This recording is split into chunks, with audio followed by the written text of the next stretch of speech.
Hello, hello. Let me adjust my screen here. Happy Tuesday, February 17th, 2026.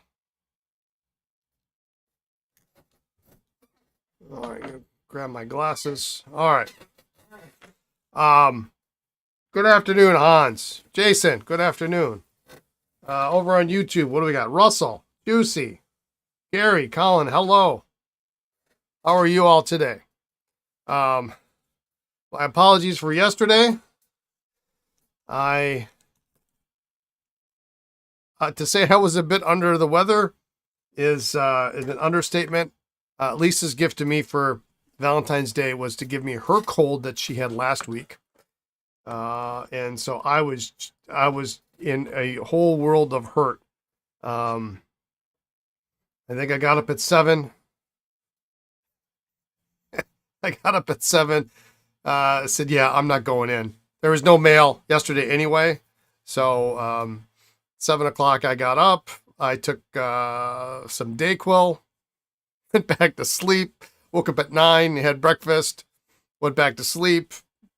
I had 4 naps throughout the day. I'm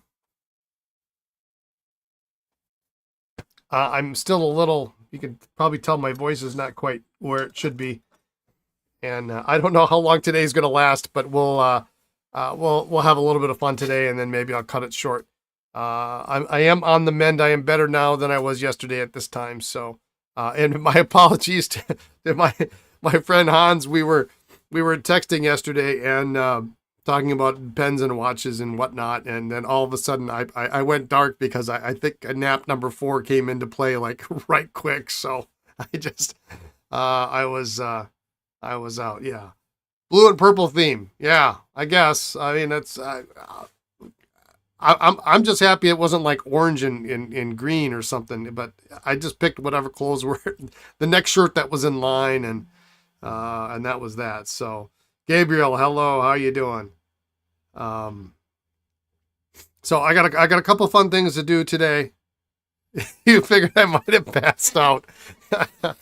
Yeah. I mean, I got a great sleep score, I guess. Although it was not my best, second only to buying a new desk set. Yeah, so I had to make it in today because we'll talk about that in a minute. I have completed, hanging up. Yeah. This year. Yeah, this is something my mother-in-law, Lisa's mom, made. Slumberland, hi, good to see you. This is another smock that I wear, apron that I wear sometimes for pen repair, but she's got a little pen fabric on it. It's kind of cute. I used to wear it to do the dishes and things at home, but, yeah, so I found that lying around here. I was like, I got to get that out, and because I really probably shouldn't wear this old one here anymore, but you can't see it below the fold anyway. Anyway, where was I? I don't know. So we've got, Market It. Yeah. Yeah. She used to make, some pen cases and laptop cases and stuff for us, a couple years ago. They went over pretty well. They were unique. They all had like cool zippers on them and stuff like that. So, anyway. Yeah. So, I did complete, and Chusey, since you're over there in the UK, anybody else over there in the UK wants to help out, I sure would appreciate assistance if you can. I have completed what I believe to be the entire list of every Esterbrook desk set ever made for the US market. So I have them all cataloged, every variation.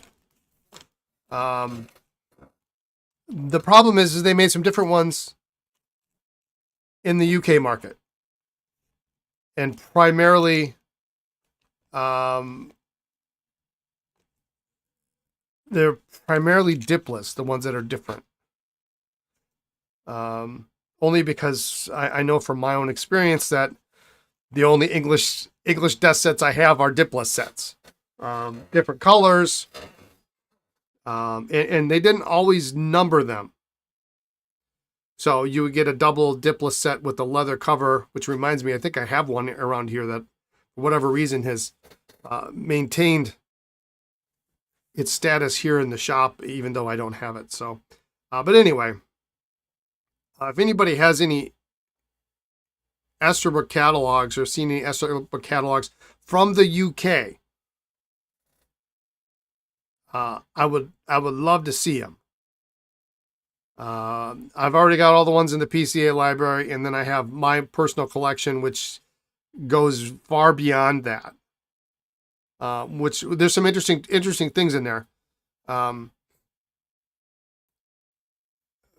I don't have any English. Have I searched for ads using? No, I haven't had. Yeah, that's a good idea. I haven't gone that far. The problem with ads is desk sets were always kind of like an afterthought. Like they would show the ad with the pens, and then in the corner there would be, we also have desk sets. So, am I going to add mine to the PCA library? Probably at some point. Writing Equipment Society. That's a very good a good lead. Yes, I should go check there too. Yeah, I have quite a number of original catalogs and price lists that date pretty much almost everything from 1952 all the way through 1978, which I'm pretty sure the PCA library doesn't have. And there's not much that's really different in there, and there's not really much that's, quite frankly, very interesting in many of them. Although it's very interesting is one of the reasons you see so many Esterbrook 8 balls, the DB112, or now we know the DB, or actually not even DB, the number 3. It originally started as a number 3, later became the 112, who knows why. And then later the 212, but let's not get into semantics here. That desk base went all the way from the 30s all the way.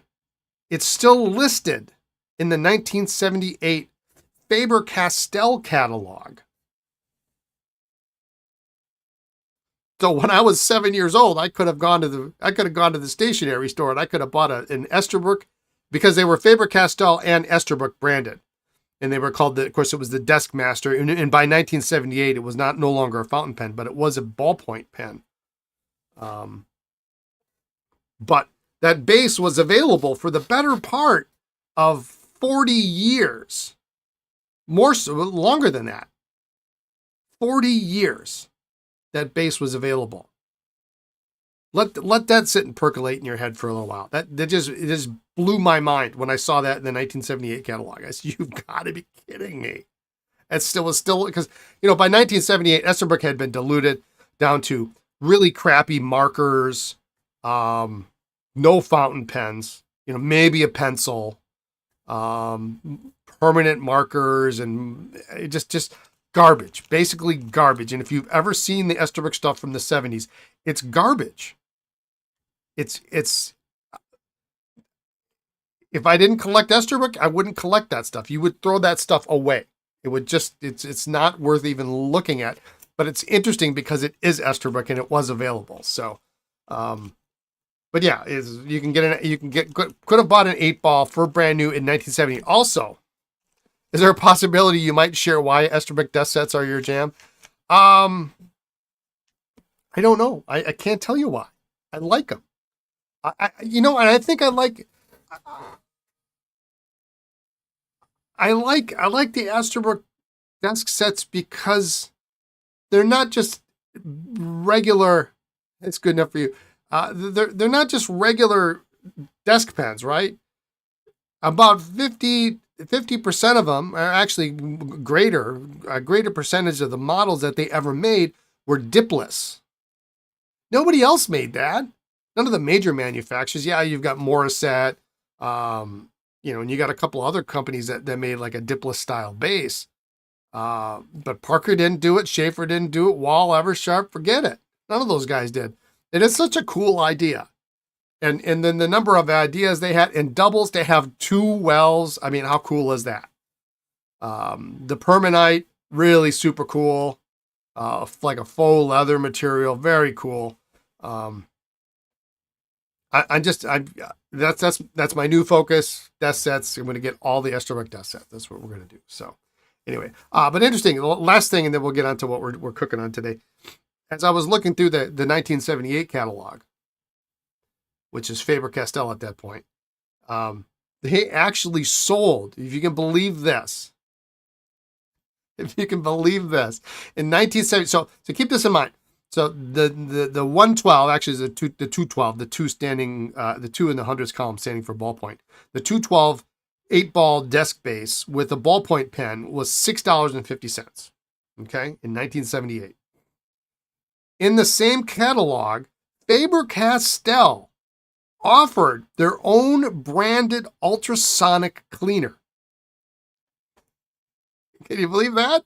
Can you believe that? The Faber-Castell branded ultrasonic cleaner. Like, I totally want one. I don't know why. It's probably not any better than what I have. But it comes with cleaning solution. Does anybody want to take a guess at what the price of this thing was in $1978? Considering the desk base was $6.50. Hans, the $10 for Slumberland. Hans says $149.95. You're actually very close. You're very close. It was like $147.50. $8.95. Yeah, no, $147.50 for this thing. Which was a lot of money. It's a lot of money. Yeah, and the wholesale cost, and actually, I want to say, I had to look. I think that was the wholesale cost, because they had different. You could actually buy a used car for that in the 70s. Yeah, the one that actually ran, right? That might have been the wholesale cost because there were different platforms. So if you bought X thousands of dollars on your order, then you got it for this level. You got a 20% discount. Even a new TI calculator wasn't that much. Yeah, electronics were very expensive. Yeah. Well, ultrasonics are actually not that much cheaper nowadays, really. I mean, you can get really, really super cheap ones, but like the ones that I like are now like $1,000, $1,200. I mean, it's insane. I'm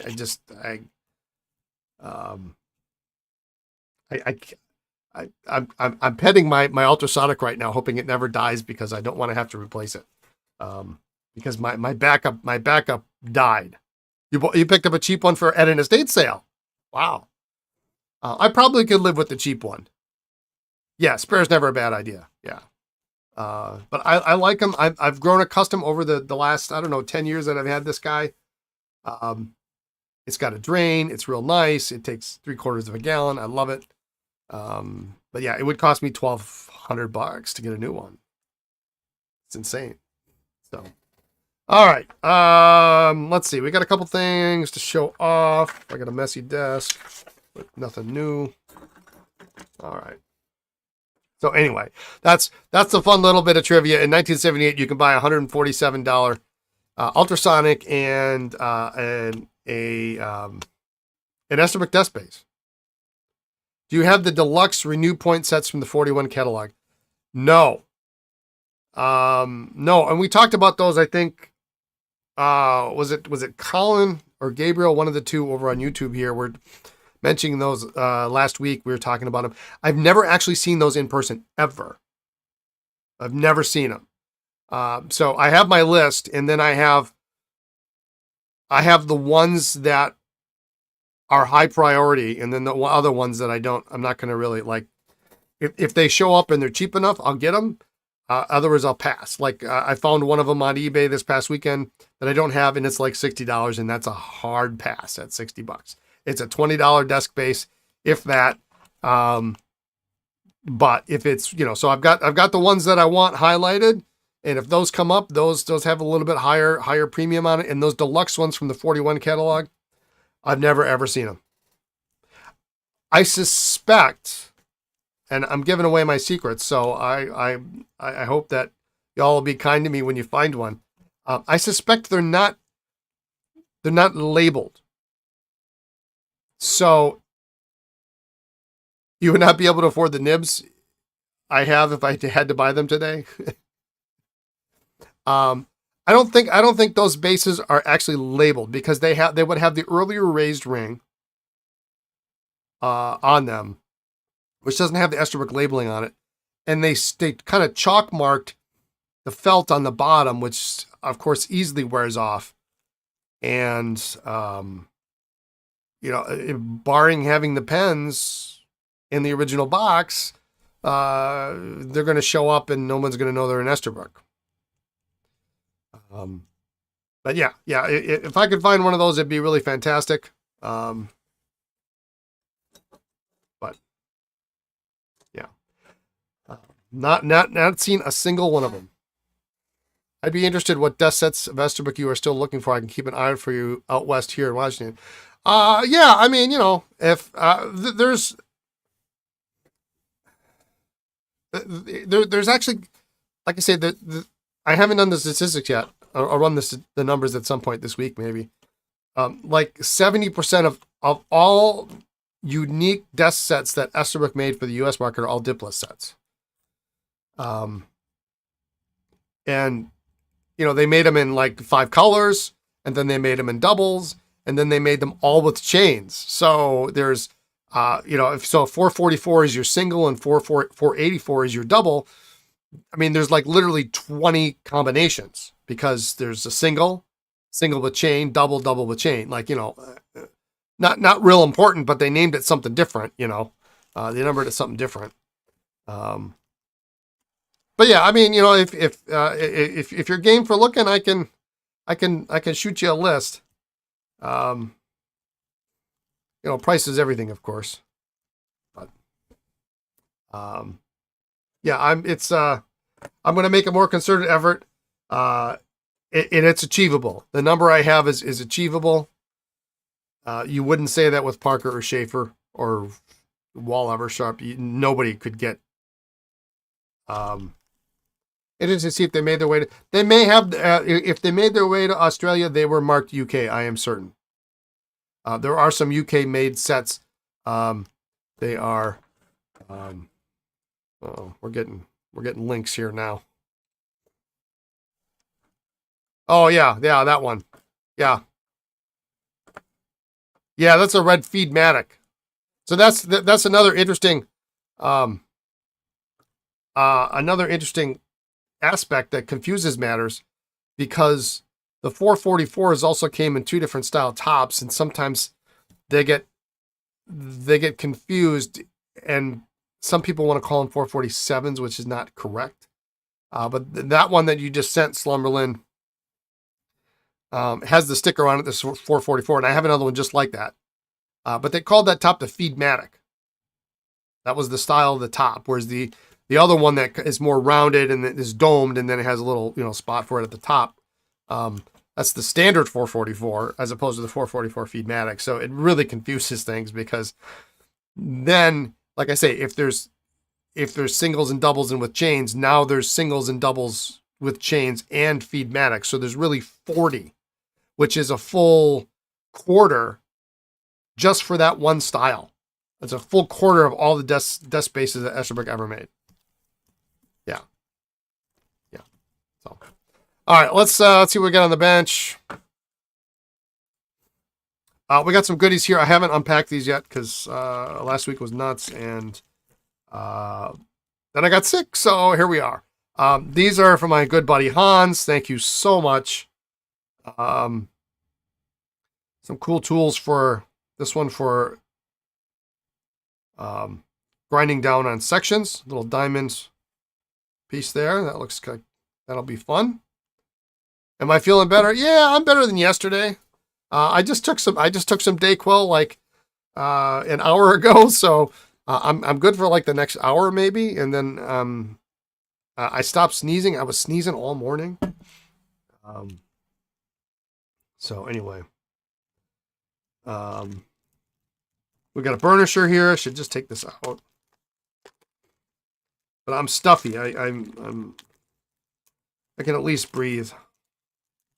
My poor cats, they didn't know what to think. You know, I'm never home during the day, so they like my one cat, he didn't want to leave me all day. And I took turns taking naps upstairs and downstairs just so I wouldn't be in the same place all the time. And he followed me everywhere just to make sure I was okay. Right. Is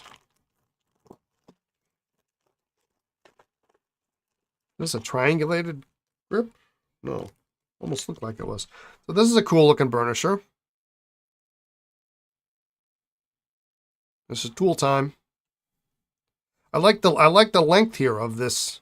You know, sometimes you get these and they're real short. This is really nice. So that might be good for. It was Max. Max is my boy. He's my big orange fluffy cat. Seiko's like, you know, she's only concerned whether or not you're going to die and whether she's going to get fed. And if, you know, if she thinks you're going to last, you're okay. She's not going to bother you. She won't be anywhere near you.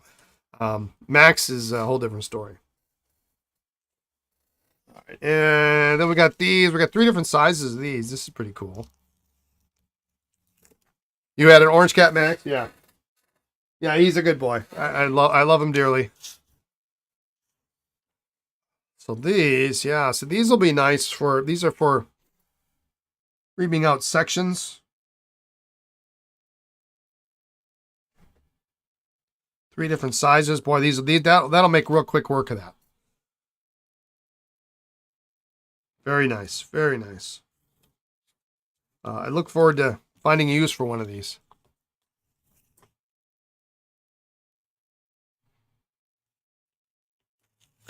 But every once in a while, you get a section that's just a little bit too tight. You know, and the fact that and that's why I don't always knock out. I don't always knock out certain models and types of nibs and feeds because, like you do, and then the material just goes. You know, it doesn't have something holding it in place. Yeah, much easier and safer than using a drill. Yeah. Yeah, it's not an everyday tool, but I can think of a couple times this year that I wish I would have had this. You know, and what I did was fine, but wasn't. I didn't have a round. Hey, Indy, how you doing? Good afternoon. Yeah, 3 diameters. Yeah, I like it. This is really great. This is super great. Very thoughtful of you to pick these up for me on your vacation. I was there in spirit. But anyway, so we got those tools. I got to find a new place for them in my wall of stuff. And then this came today because, you know, now I have a list, which makes it dangerous because I can look on eBay and say, well, I don't have that. And you know, one of the jokes we always used to have,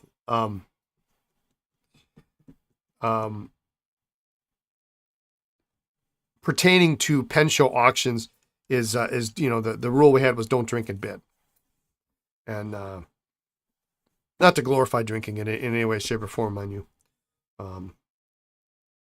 but we've all seen it. You know, there was always at least in Ohio there was always a party beforehand. And people would have a couple of alcoholic beverages. They loosen up a little bit, and then the auction would come, and then they most dangerous words. I have a list. Yes, I have a list, and it's available on my phone, mind you. It's available on my phone, and there are highlighted sections. So yes, it's very dangerous, and actually is going to make. You know, the thing is when you get to collecting in, you know, your 30th year of collecting pens, sometimes you have to, people don't understand that after 30 years of collecting, you kind of do this, you know, you go up and down, and what you used to collect 5 years ago, you don't collect anymore, or what you collected 10 years ago, you don't collect anymore. Or, you know, when I sold everything off, well, now I got a clean slate. I can collect whatever I want, you know, and so now I got a list, and it's going to make, It'll make collecting fun again. You should see your vanishing point. I hope to see it someday. Yeah, these lists are very dangerous. Yeah. I had actually started it for Esterbrook's once, but it got a little out of control.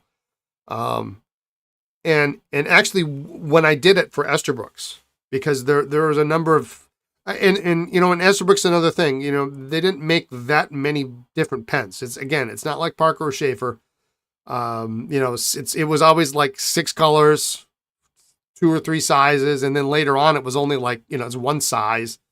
But then there was like imprint variations, and there were lever variations, and I got to the point where when I was making the list, I realized that I could spend a couple $1,000s at the time, and it would be significantly more now, trying to get all the VisuMaster variants. And there's only one size, but there's 6 colors, and there's 3 distinct variations. There's 18 different VisuMasters. And like, it's a silly use of money. It's a silly use of money. And the same thing for spade style lever versus spoon style lever and all the J's. I mean, okay, so you've already got 6 times 3, 18 times 2 lever variations. Now you got 36. What's the point? I didn't want to go down that road, so I stopped. But this is a little bit different, although maybe it won't be. I don't know. You also made a list when you're trying to complete your set of snorkel nibs. Then you started finding things not in the catalog, so you gave up. Yeah, and I have that too. I have things that are not in the catalog. Like, I don't know. Oh, here's one that's interesting. If anybody can figure this one out, there's like 10 nerd points available. So in 1960, I had to go back and look for sure. I think it's in 1961, an Esterbrook desk set cropped up that did not appear at any catalog before then. And in 61, pretty much the catalogs were a thing of the past, and they basically sent out price lists. And so they didn't tell you what colors are available in the price list. They just said, okay, DB 112. It's, $3.35 or whatever it is, They listed a model of desk base, which I suspect is probably 8-ball related, called, so there was the 112, which was the single, and the 322, which was the double. And then there's a 336, which is not a chained version, mind you, because there was always a different number for a chained version. But the 336 was actually slightly heavier by a few ounces, because they list the weights in the catalog. That's interesting. The 336 slightly heavier and $1 more, so 25% more than the 322, which was the double 8-ball. But no picture, and it just mysteriously shows up in the 1961 catalog. Didn't appear in the 1960 catalog. It sounds like spec for government, but then would it be in a regular price list sent to a retailer? Because these were a triple. Wow, wouldn't that be something? I had never thought of that. I doubt it. I really doubt it.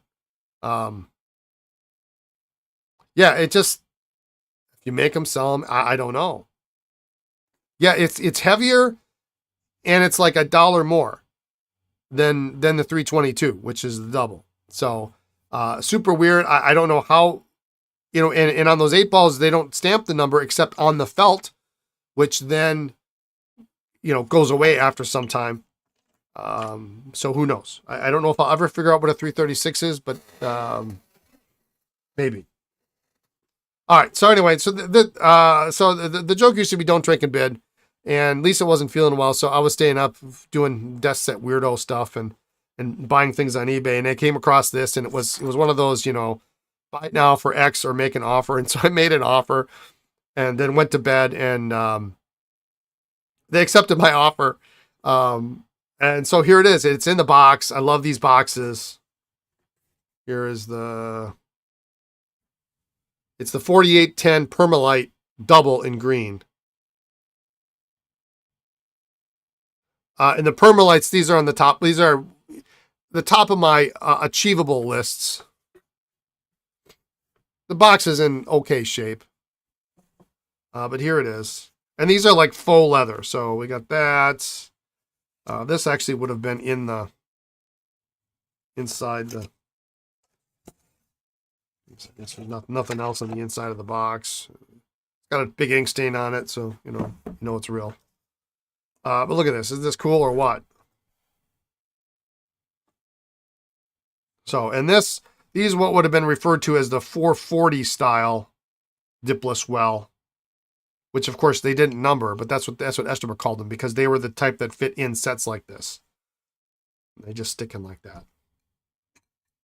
And it's been unused. You can see how, I mean, it's crystal clear.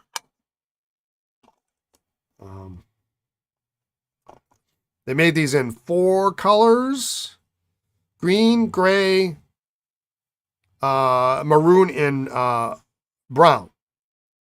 So this is unused, but it actually is chipped on the inside here, which is kind of weird. There's a dead bug or something in there. Oh. But so the well is different. It's just a little cup. It's a shame it's unused. I was looking forward to a desk-based cleaning and ebonite rod counting stream. We're not too far off of that. It's got a little bit of wear here. I don't know if this is just... We'll have to see. But the bottom is cork. But, this one is not... This is a perfect example. They're just not... They're not marked. So if we didn't know this was a 4810 and we didn't know what this was, we wouldn't know what this is. So anyway, so this is the new edition. The double permalite. The buck did the chip. Yeah. Double permalite in green. Wait, look how clean that is. So awesome. So anyway, and it came with. But I love these boxes, and they're sturdy and thick. I mean, look how thick this is. This is just, it's thick cardboard, really thick. Now, originally there would have been a divider here, and it came with 2 desk pens, which is one of the reasons I justified buying it because the desk pens don't go with this set, obviously. But I'm going to sell the nibs off of them because the nibs are desirable, and Cardinal pens can benefit from me buying a desk set because I'm not going to keep the nibs. So anyway, nice box. So that came in. So that's the first one I got to check off the list. So we got the pens here, and it came with 9788 nibs, which are flexible medium, which are very desirable. One's a little bit misaligned, but we can get it straightened out. When I saw they were 9788 nibs, I made the offer and bought it because it was stupid cheap. So, all right. So we got those. What else do we got? We got some pens to test today. I think we'll test these pens, and assemble these. What we got here, and that might be it for today because I'm trying to get caught up. At least there was no shipping yesterday, so I got all that finished this morning. That was good.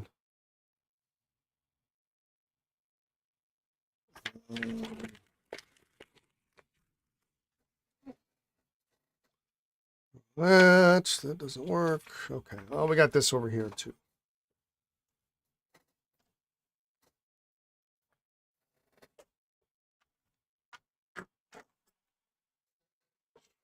Cut this. Did this stay in?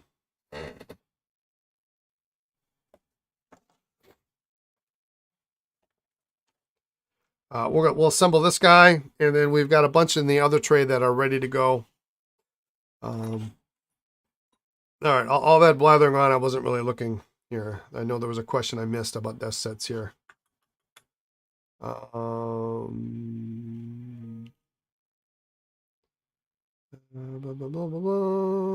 would you recommend to clean and polish desk set bases? If they're like the glass base, the glass style, or what Esterbrook called new black, that's kind of interesting. You could use like a microgloss #1 is probably sufficient. But you know, water and a cloth is probably just sufficient for most marble type bases.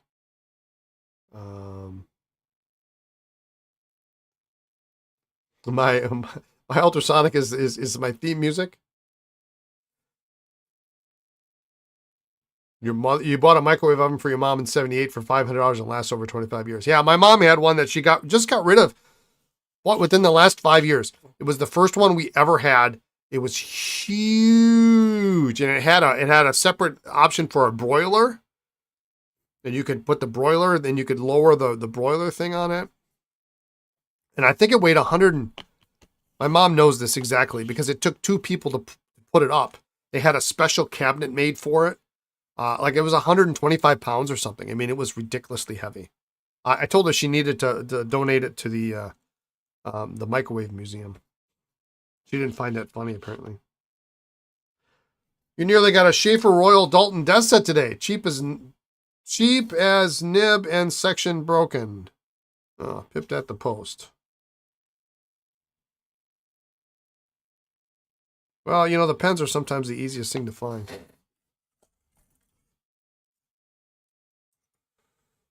So anyway, we're just going to rename this the desk set channel.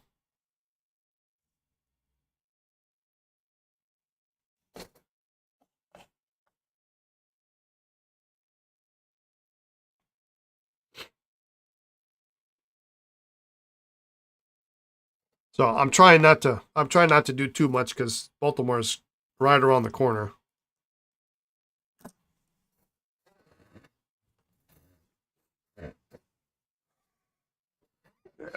Move this thing. I'll be right back.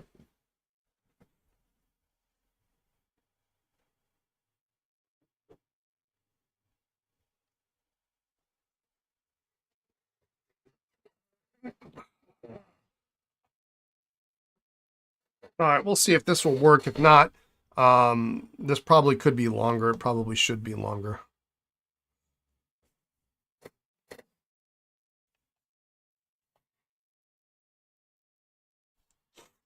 I probably could use that new tool just for this here, but I've got these.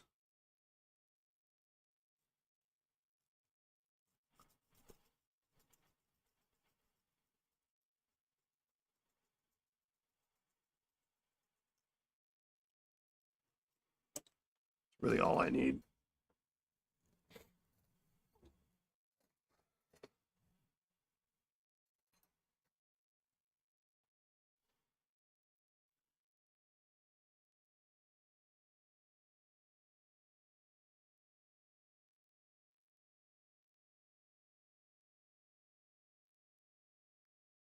And I think one of the great things about Esterbrook is for the most part there weren't any variations. I mean, there were variations in desk pens, but they were pretty much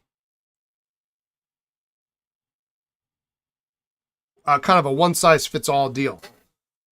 You know, you get into Sheaffer or you get into Wall or Parker, and you just never know. Not only do you have color variations, you have size variations. And with Esterbrook, pretty much all the lever-filled desk sets that you can find, they're one size. So they all fit, every trumpet fits every pen.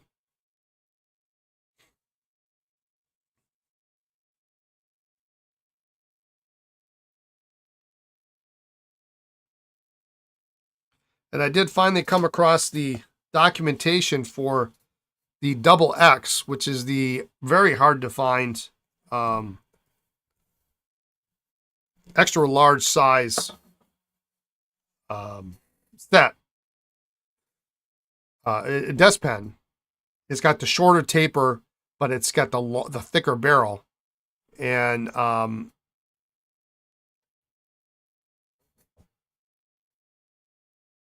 diamond tool cuts quickly. So oh, okay, yeah. So yeah, I don't need it for that purpose. It's not like collecting Sheaffer bases. That's a nightmare. Everyone is different. Yeah, collecting Sheaffer bases. Yeah. So, but the there really wasn't much information on. Did we test this one? I think we did. Skyline blue, gold fill cap. Okay, so this one we tested.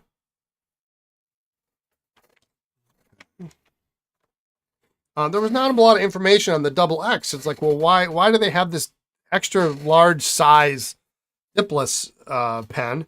And apparently they came with all of the executive desk sets. So the base that I just showed you, the Permalite, the faux leather, and all of the marble dip-less singles and doubles came standard with double X sized dip pens.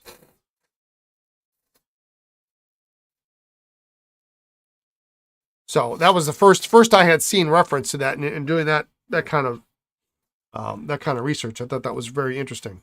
Like, oh, well, that explains it. You know, they're for the executive, therefore it's bigger. All right, I need to find my. Oh, come on, where is it?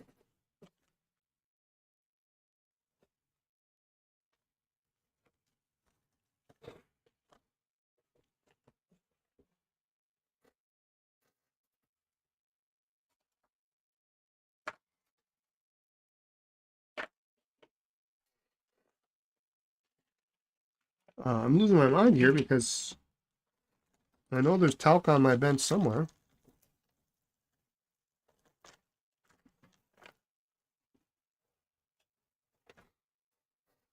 Oh, there it is. Yeah, if Esterbrook had changed sizes and changed trumpets and all that jazz and made LJ size and J size, and it would have just been, it would have been a nightmare. It wouldn't be fun. It wouldn't be possible to get them all.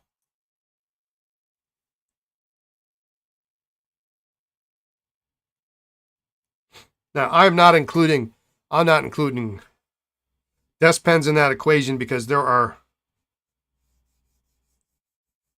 just a multitude of different desk pens that are possible throughout the years. So it's really. You have two of the double X. Did they change the design at some point? One seems to have hard rubber, which holds the nib and seems like a single molded. The other seems like a single molded piece. Well, yeah, they did switch over from that hard rubber section to a plastic section at some point. But it still would have been called the double X.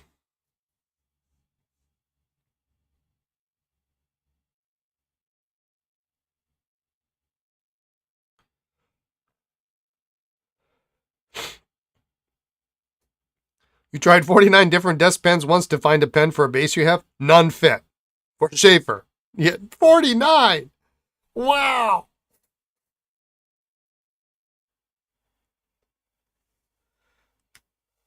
What was that like? What was that like when you got to like 40 and you're looking at the pile over here and you've got 40 that you tried and you were less than impressed, and you got like the last 9, you go, so one of these has got to fit.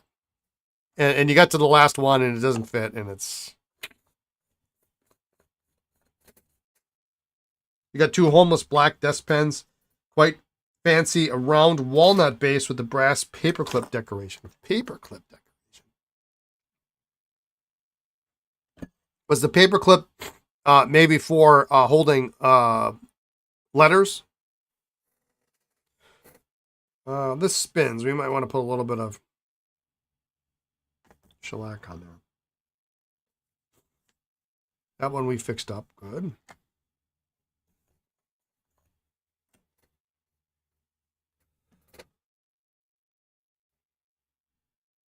Clippy. Here we go. There we go. Someone's showing his age. Clippy. The best, one of the only good things about Microsoft. Oops. Yeah.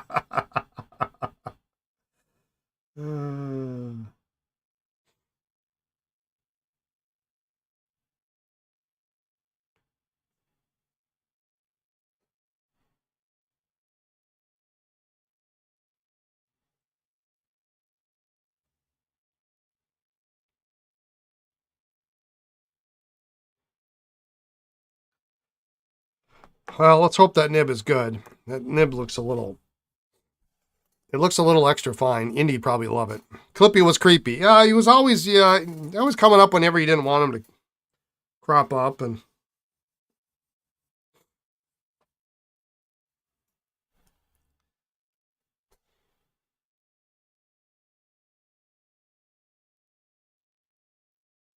yeah, this one's going to need a little shellac too. It's very loose.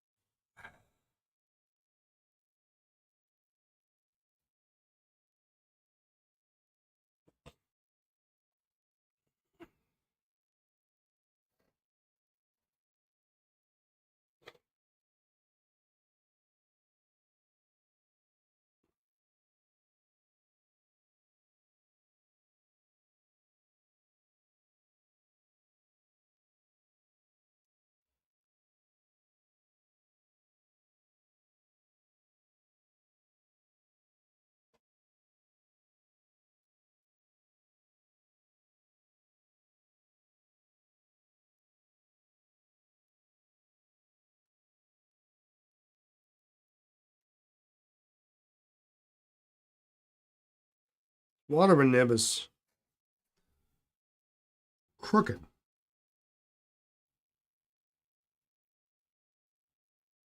It's actually in line with the feed, but the feed is not.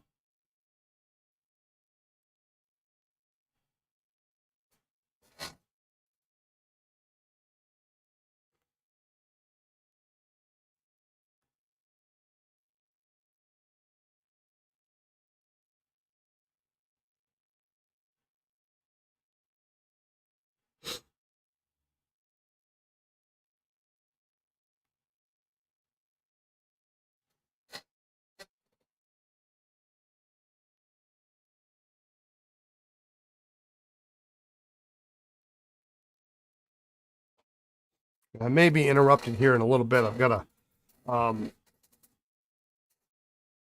UPS package coming.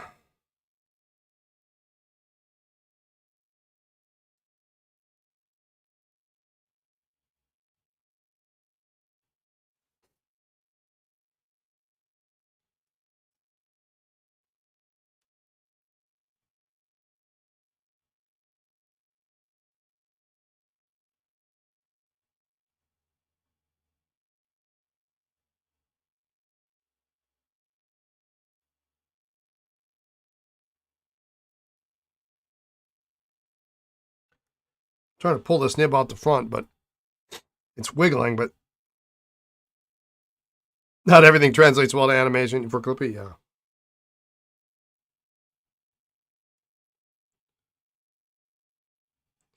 Yeah, I don't really like how this is set up here. I'm gonna unfortunately have to take this apart.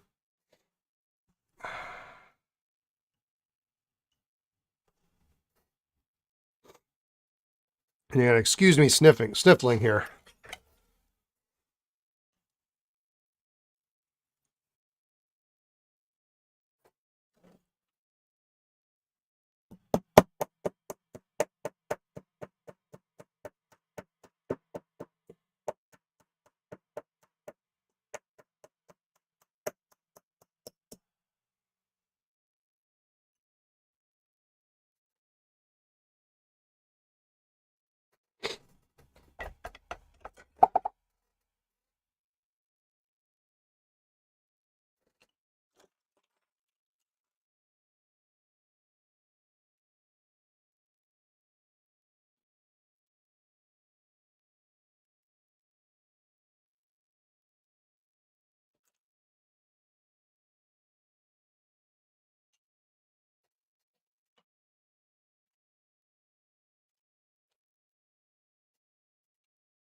There's also a little bit of crud on the back here that I can see, so it'll be nice to clean this off, and then maybe we can get this reset better.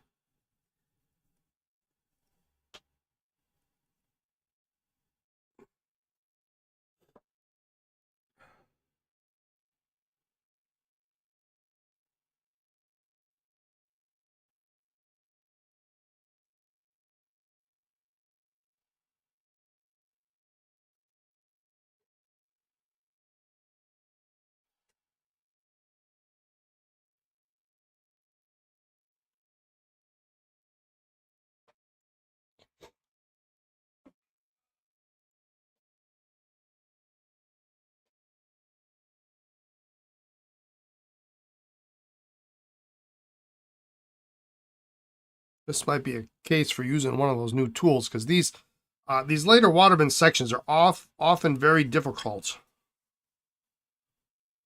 To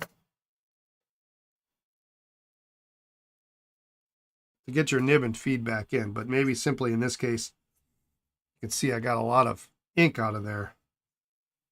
Maybe just even that minute little bit will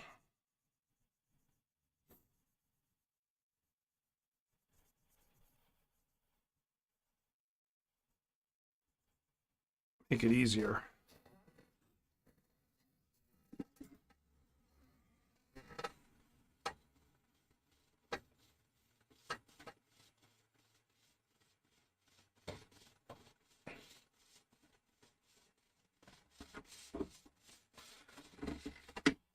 Had a nice pen club meeting on Sunday.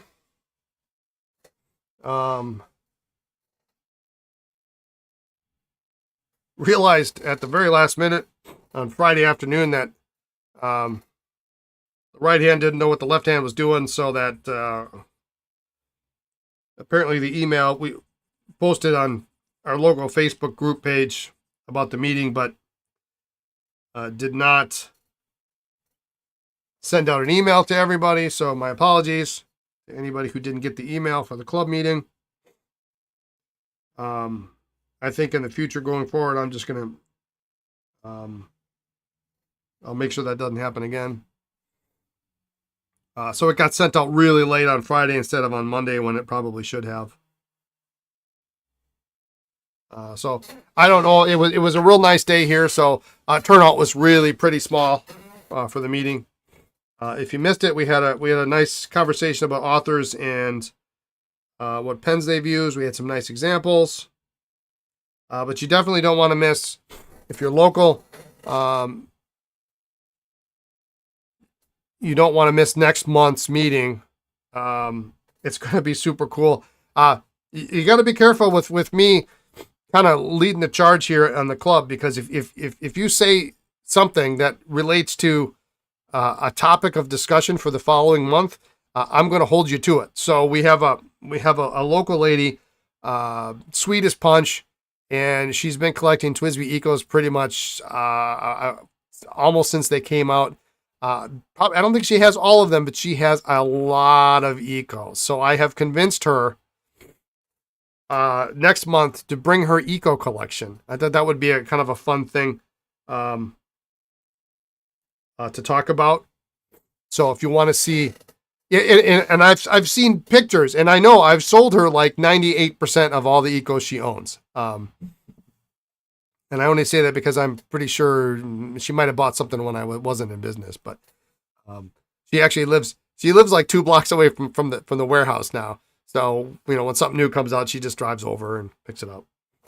But yeah, so that's what's on tap for next month. Is we're going to have a little conversation of TWSBI Ecos. I mean, why not? And she uses them all. She rotates through, but she uses them and she inks them, and she doesn't keep any. And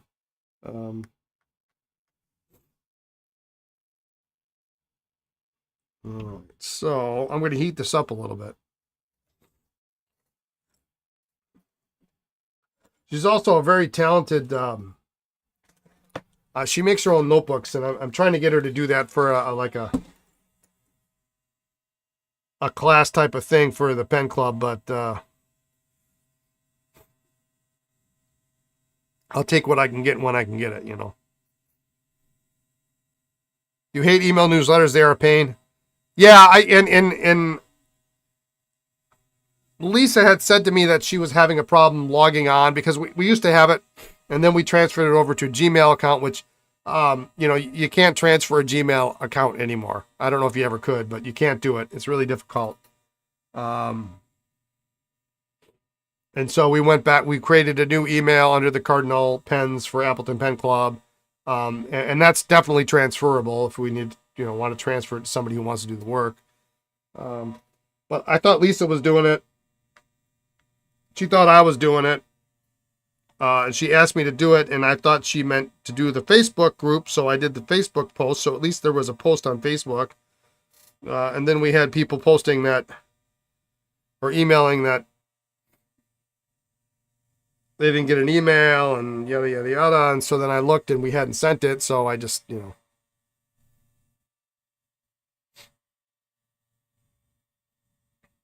we'll get it. It's funny, you hear people keep finding ideas for things you're supposed to present. Yeah, no thanks, right? I'll do it like once or twice a year and I'll chime in. But I'm not doing it every week.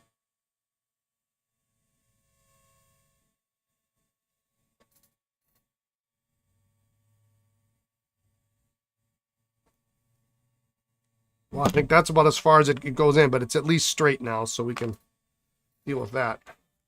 Yeah, my job is not to entertain. This is everybody's no repair seminars for you in 2026. Yeah, I'd have to find more pens. I have sold every. I have to look. I've sold every black SJ that I own. I personally own that is not restored. And I think every LJ too. To Hans this year for his repair seminars. And I did. I meant to tell you, Hans. I got an email, a nice note from. I believe it was a lady who took your seminar. It was very appreciative and sent me a nice note thanking me for sponsoring it. So, I'll tell you who that was later in case you want to know. That was kind of nice, unexpected. That sort of offset the cranky email from somebody who was honked off that their bottle of ink didn't arrive in time or whatever. But there it is. Okay, so that's good. That looks better. Looks straight. Yeah, I think it was. I didn't want to say her name, but since you said it, I think that's who it was. I came to work, I had 60 emails or something because I didn't do anything yesterday. Like the only computer work I did yesterday was logging on to Twitch to say I was not twitching yesterday, which is hard. If you don't know, it's really hard to find where that spot is to adjust your schedule.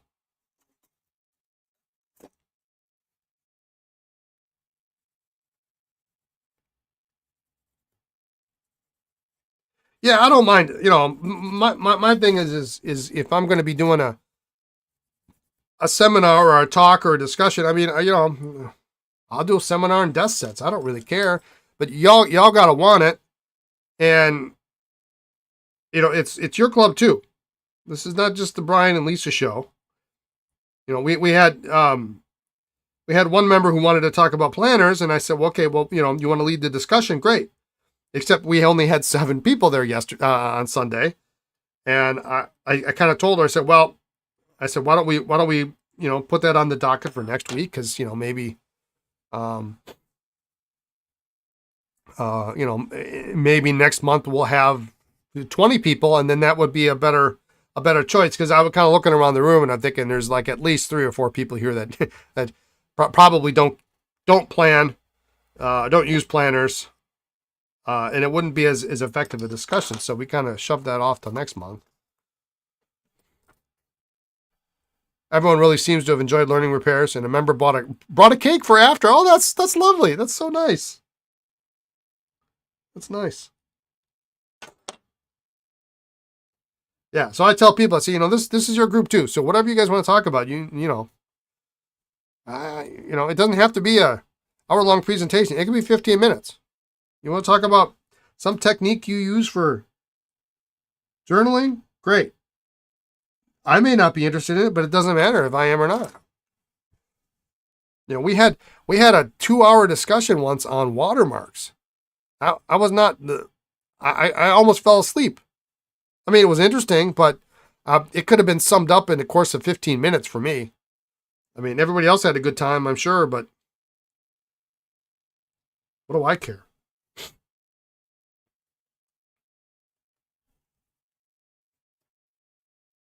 Because if it were up to me, it would be vintage only. But nobody wants that either. So,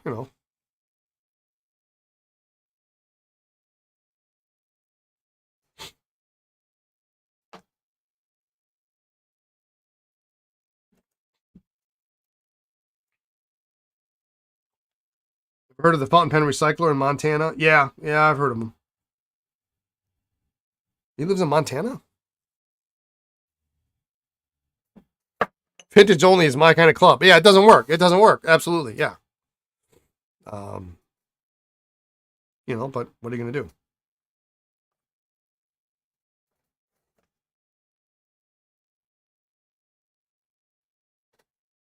do? Our discussion from last week about my Facebook group. Minneapolis. Yeah, I thought Minneapolis, not Montana. Unless there's another one.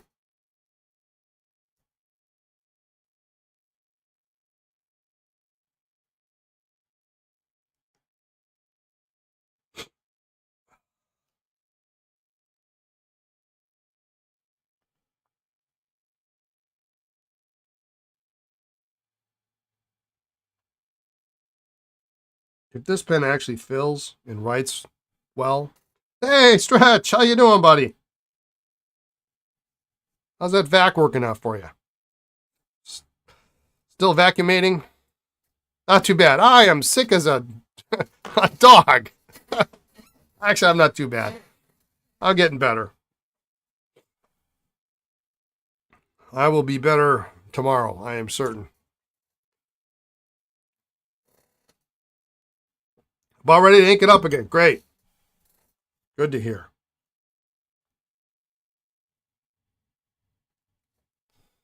Good to hear. Russell, I bought a Sheaffer ink in green in the original bottle. There we go. I really like the new Sheaffer green. I think that's a great color. I really need to use it more often.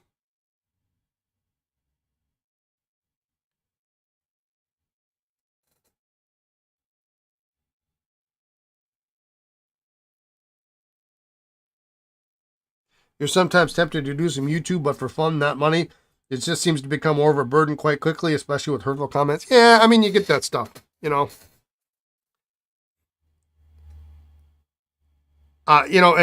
sadly, the negative comments, whether they be YouTube or,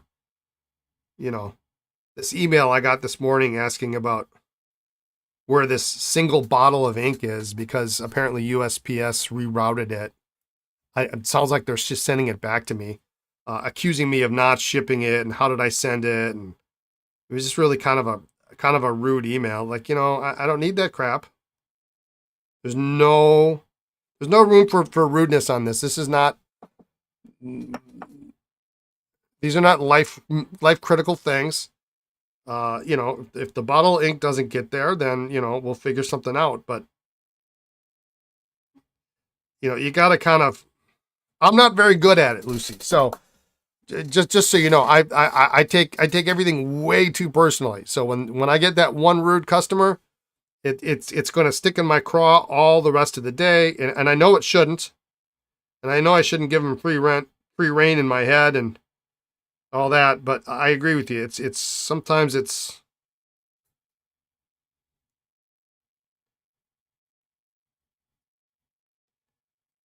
It's challenging, and I really appreciate. Oh, it's Slumberland. Don't worry about it. I mean, it's cool. I have a different attitude, I guess, about it. That I don't.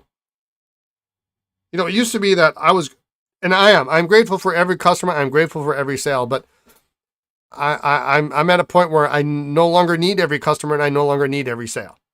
I'm not making millions. I'm not even getting paid for this. But if I don't need rude customers, if you want to be rude, you want to get upset over something, and I also don't, you also don't know. Maybe they're having a bad. Maybe they're sick that day. I mean, it doesn't excuse being rude, but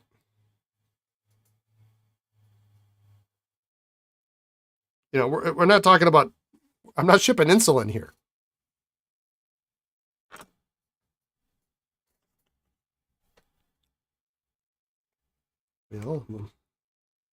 The bigger you get, the more more crabby people you get. The post office these days, you never know where packages go. The Sheaffer ink was at the local post office and was delivered last Friday. Instead, it went to the post office in Nashua. It was going to Richard Binder's place.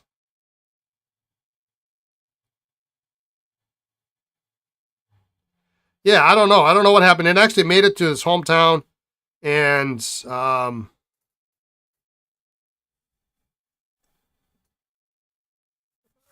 then it turned. I don't know. I don't know what's going on. You had a room of people grateful for your help with your repair seminar. Unfortunately, it's human nature to remember the negative instead of the vast majority of the positive experiences. That's entirely true, because you sit there and you go, wow, well, what could I have done? You know, at least I do. What could I have done better? Did I do something wrong? And I know now. I mean, I've shipped more packages than the average bear. I've shipped 100,000 packages in my life. I know what works and what doesn't work, and I know if something's questionable if it goes out, and I don't do that anymore. But I have no control over what the U.S. Postal Service does, And yeah, they've not had a stellar record over the past few years. Their service quality has been going downhill since funding keeps getting cut. Yeah, and the other thing too is like you don't, sometimes the customer doesn't give you the right address. I've had that happen. Oh, you forgot to put the apartment number on the address. Okay, well, yeah, it's not going to get there.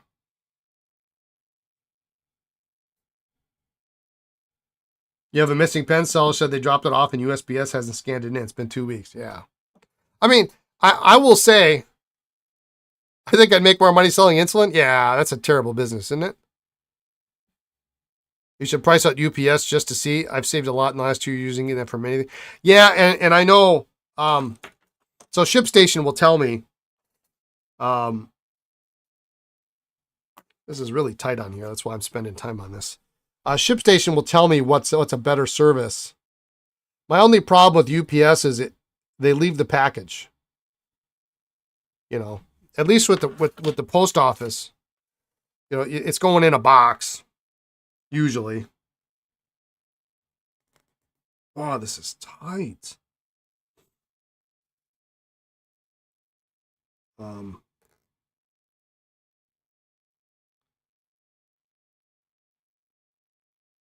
a little silicone on there just to help it get going.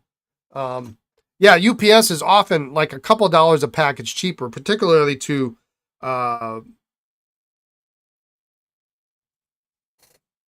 anything out west. I'm anything out west or anything out east. Being in Wisconsin, I'm fairly centrally located, so California and New York are oftentimes very expensive to ship to. There we go. But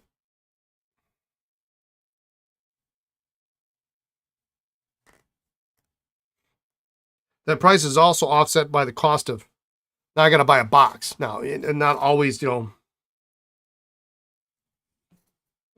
shipping savings is usually more than the cost of the box, but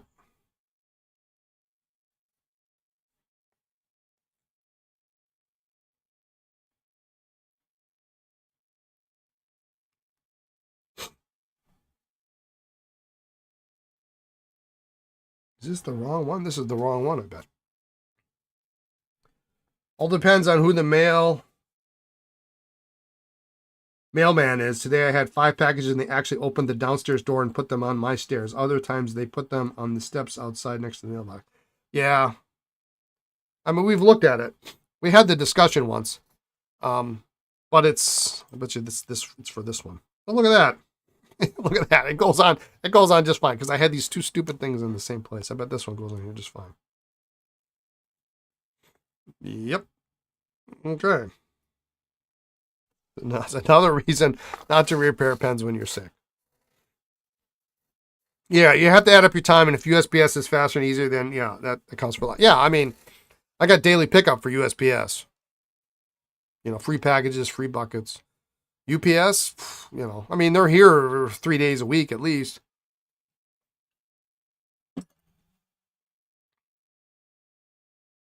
But I know in some cases it's $2 cheaper. That's a lot.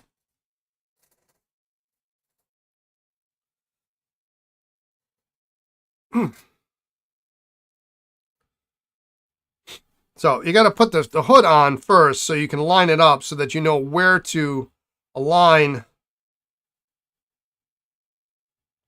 the collector and the nib. But now that I got it on, I can't really get it off, but I'll have to, so I'll line it up to the words here.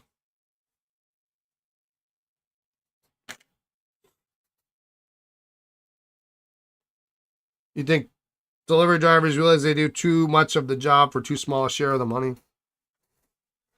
Well, that's what they signed up for, I guess. This way.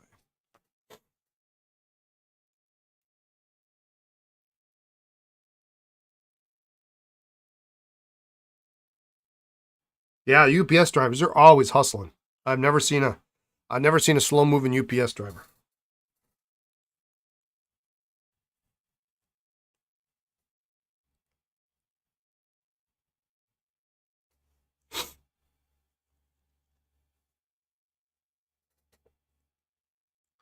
You've had conversations with the manager of FedEx of where to deliver your packages?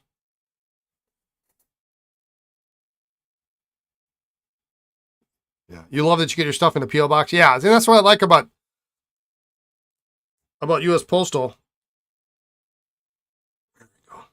Oh, I nailed it. I got it. I got it right the first time. It's a pain to get this one off. But I'll have to loosen it up, but we got that going. Yeah, for the most part, you know, USPS and what we ship will fit in a post office box or will fit in a box.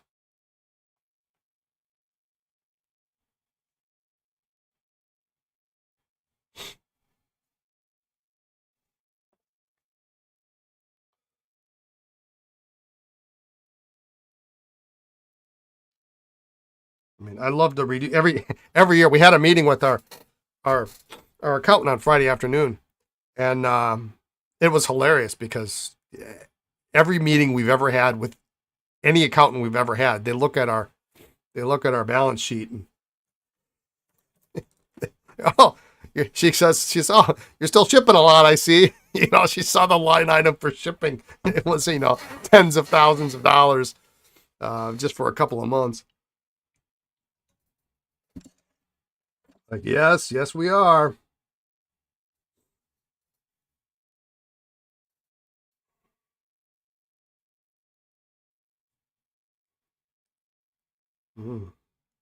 Shoot.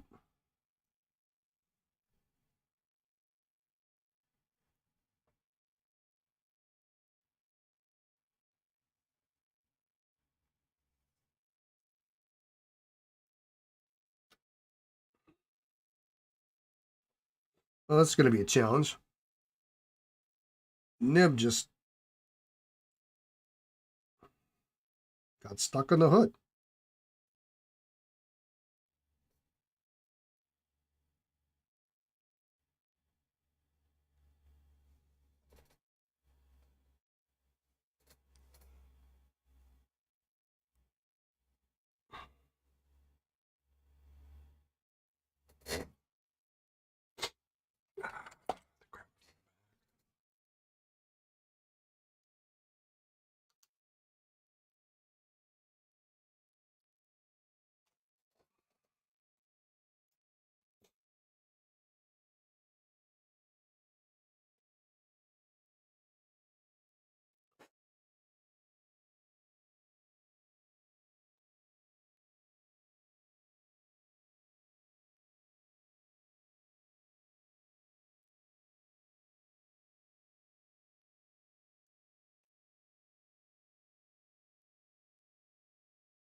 This guy's not being done today.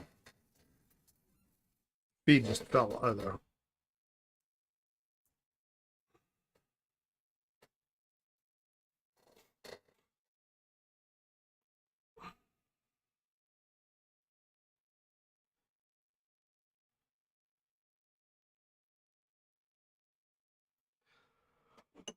All right, so the feed came out. I'm going to put a little bit of, it literally just fell out, which is not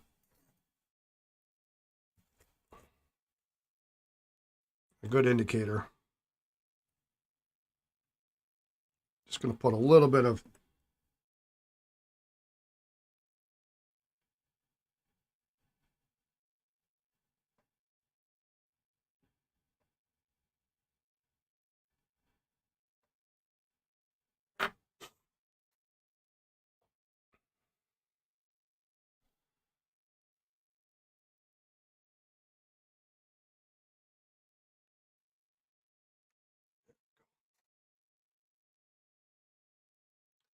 titanium nib is really stiff.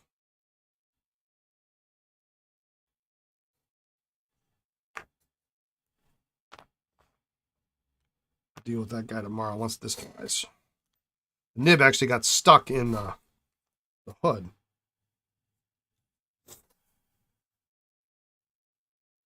There are multiple pastes online. Is that something that should be used for cleaning and polishing marble desk bases? I mean, I don't know. I don't know what you would. I don't know if there's a proper marble polish.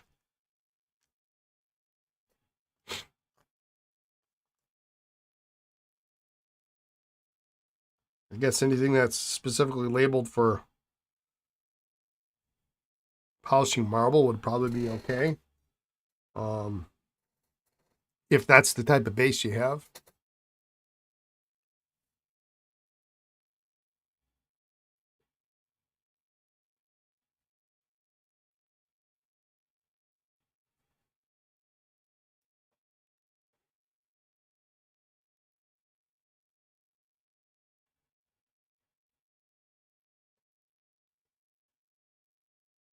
I just use microgloss. Clean it up and you're good to go. All right.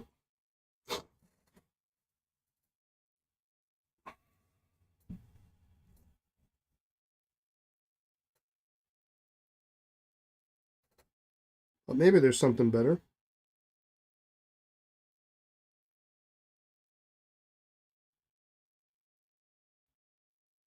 Typically what I find is you're not going to, you have,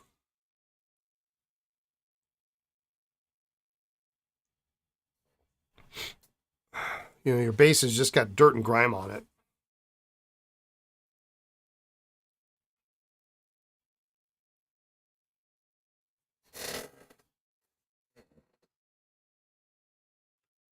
Over here, you can buy stuff for cleaning gravestones over in the UK.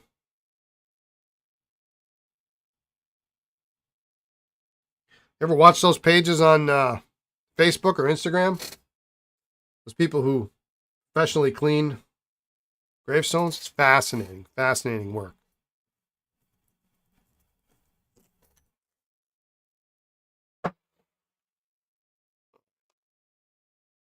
It's gonna wait. All right. So what do we have? We can do this one. We can do this one. We can do this one. This one. This one, and I'm gonna sneeze. Ah! Oh, excuse me. Be right back.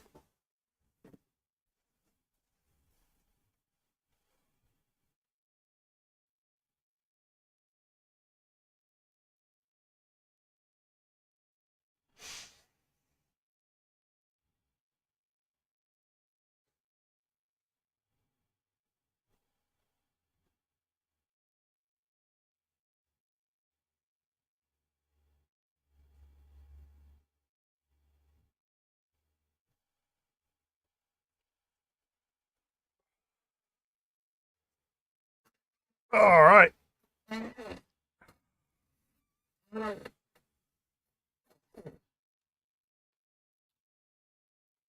Oh, let's see. Oh, I think. Oh, there it is.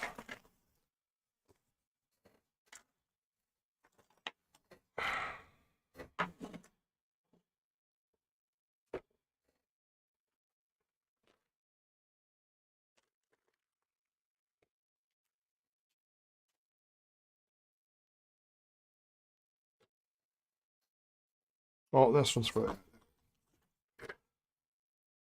Do that tomorrow. That one's done.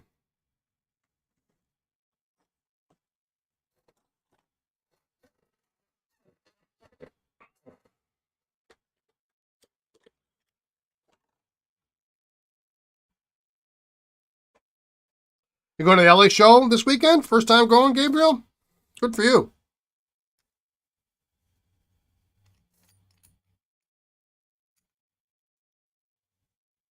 You'll have fun. I really like to get back there, but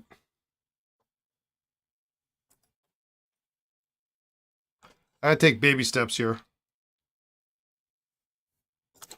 before I start flying all over the place to different shows.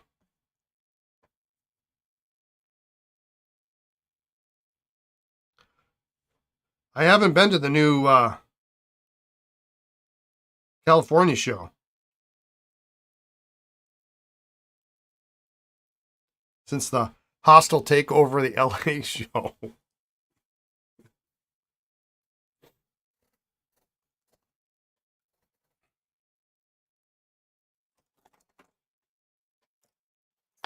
Apparently, there's a forum there's a subreddit on Reddit called Hobby Drama.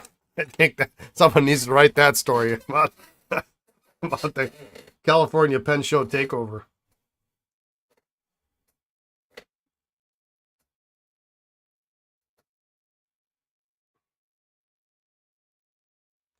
All right, so what is it? It's a Mark II? Is that what this is?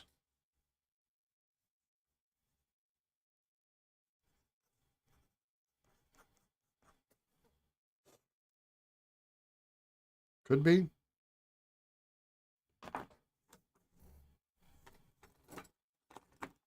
Be nice to put a face to some folks. Yeah, yeah.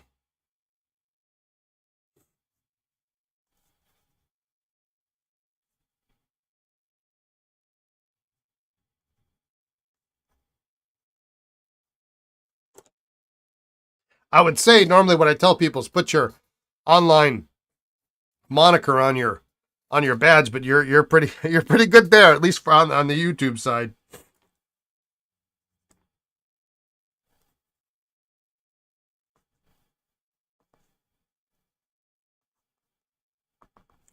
Where did I get this pen? That's nice. Maybe we can put a little heat here. It's got some, you can see the right there and there. A little bit of shrinkage. If we heat this up, maybe this might go back in the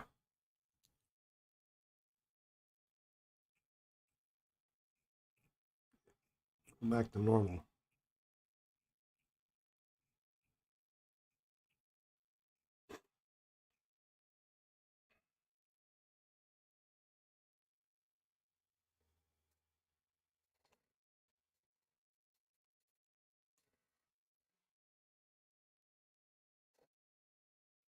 Yeah, I'll be real happy to get to Baltimore. I can't do, I know it's total first world problem, but I can't do 6 months in between shows.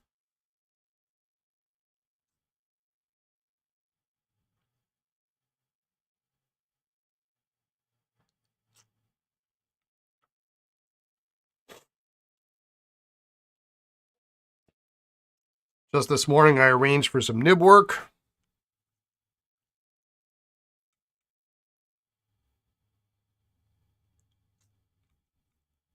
In Baltimore. I'm going to have that 58 that I worked on later last year. I'm going to have that nib worked on by Linda Kennedy.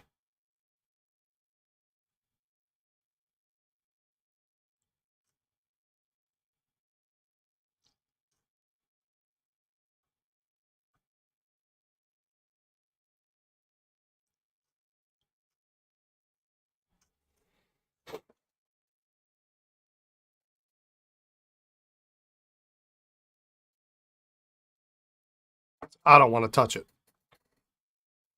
She's done 100 times as many nibs as I've done. Yeah, that's nice. That's nice. That one's good. All right. All right, let's see if this thing magically works, huh? I don't know why I'm going to spend money on that thing because I'm probably never ever going to use it, but I restored it. So, I mean, I guess maybe I should.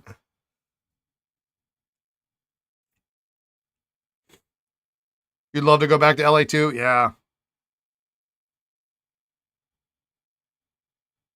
It was a coup. Yeah, it was a change for the better.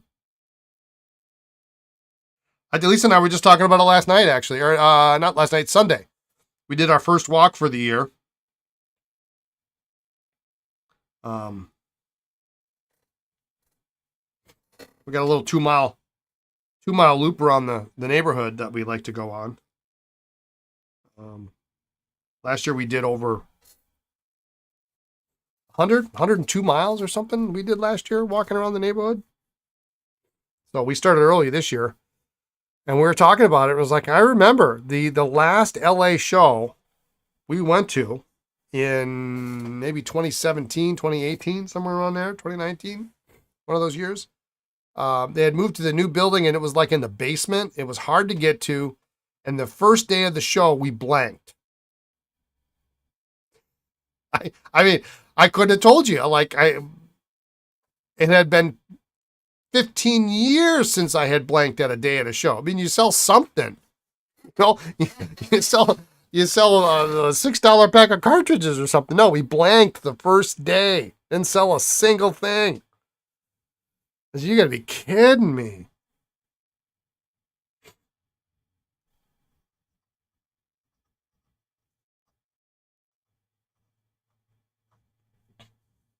And that was the year we, yeah. I mean, I couldn't believe it. That was also the year that I remember, and, you know, and I can't blame myself for this, but you can't possibly check every table, right? Guaranteed there's a deal at every show somewhere. And at the table right next to me, probably within 3 feet of me, somebody was selling a King of Pen Rialo. A King of Pen Rialo, the limited edition, the only one, the Rialo. No box. It was just on their table. And I want to say they were selling it for like $700. And somebody was talking to me, and I don't know, maybe it was somebody in the chat. I don't remember. Somebody was talking to me about them, and then they happened to look over. Yeah, total way. Then they happened to look over in the table, and then they came back to me and said, "Hey, well, he's got this King of Pen Rialo here for $700. You know, do you think that's a good deal?" And I got to be honest with the guy. Like, if you don't buy that, I will. You know, because at the time I had somebody after me for one, would have paid $2,000 for it. Yeah, it was a $700 Rialo sitting next to me, like within 3 feet of me somewhere. I mean, it was used, but I mean, they only made 600 of them. I don't remember which series it was. I think it was it was probably the 500, the Japanese. There were 2 series. There was the Japanese series. You could get 2,500 for one today. Don't tell me that. There was a series of 500 for the Japanese market, and then there was a series of 100 for outside the Japanese market.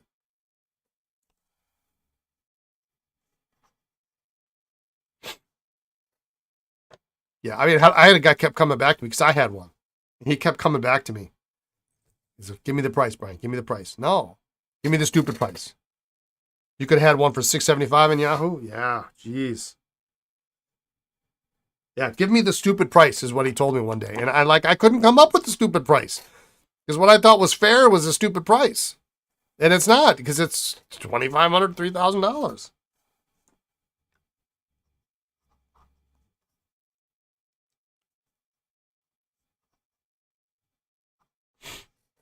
Yeah. So yeah, there was a.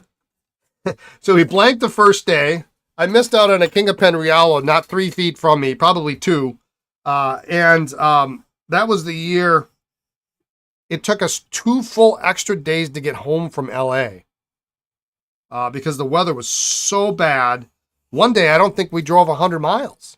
It was awful. We said, "The hell with this. We forget this. Forget this noise."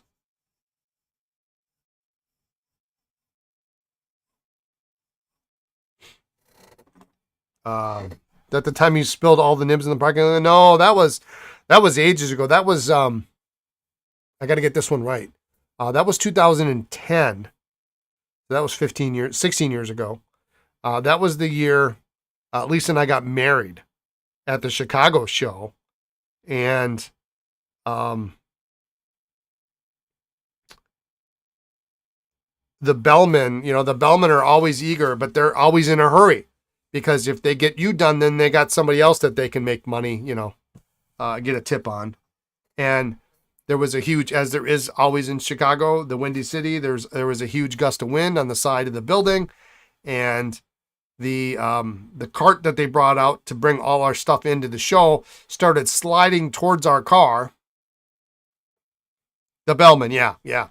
And his choice was to either drop the box of nibs that was in his left hand, and save the cart from hitting the car, or have the cart hit the car, and then now he's got that kind of mess going on, dent in the car, and he chose to drop the nibs and grab the cart, which is whatever. And we watched in slow motion all of these nibs fly up in the air, and just the gust of wind blew them. I mean, you couldn't run fast enough to catch them. I mean, it was insane. It was literally insane. Like, well, what do? We got to run. And you're running after catching these stupid nibs, and you don't know if you're chasing after a $5 nib or a $50 nib, but all you know is you're chasing nibs, and they're going under cars in the parking lot. Hello. Probably pretty soon, actually. We're probably pretty. Well, I'm gonna take that one. This is my drug dealer. my daily, quarterly, whatever. All right. You guys haven't got UPS yet, right? No. Oh. Okay. I am expecting a very large box from UPS. Tasha. Okay. Is that the only one? Yes, that's the only I one. looked at the thing like the Emporium was. Well, he does ship UPS sometimes. But no, I'm not getting any more desk sets today.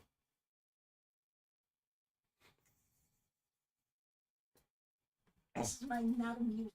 He's got the not amused face. Han says hi. You're too sick to be scared. I am too sick to be scared. He says if you want, he'll send you a desk set.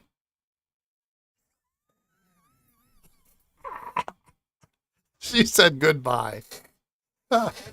Man, good stuff. All right, so this works.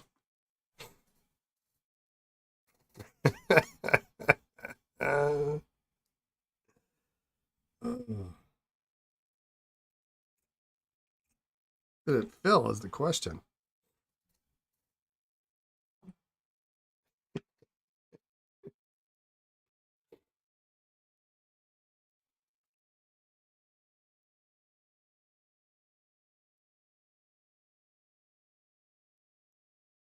We're just going to make sure this fills, because this pen was such a disaster.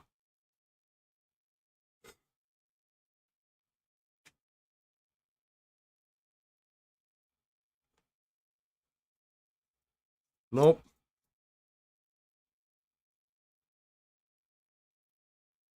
And when these don't work, I totally hate them. Everything about them.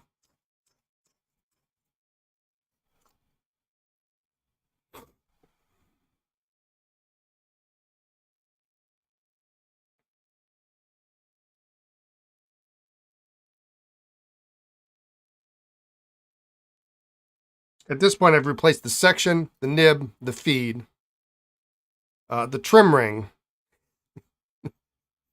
the sack protector. Did we replace the tube? I don't think we replaced the tube.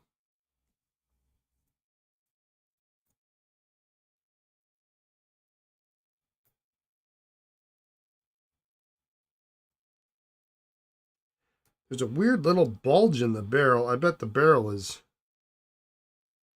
cooked.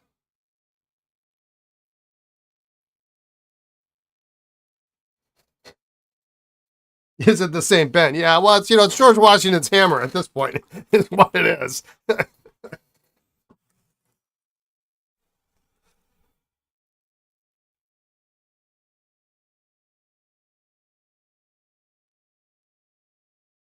Line cap looks good.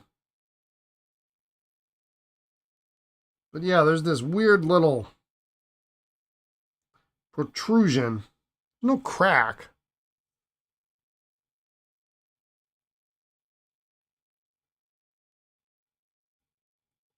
Ship of Theseus did? I'm not familiar with that.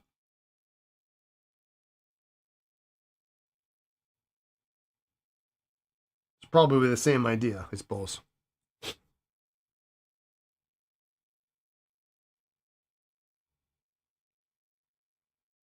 The barrel's sealed, but it's got this weird, look at this. I didn't notice this until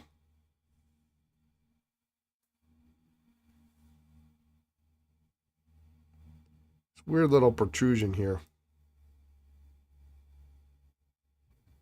Wonder if that isn't causing some of the problem. Oh, the ship of Theseus is the same ship if we replaced every part of it over time. Yeah.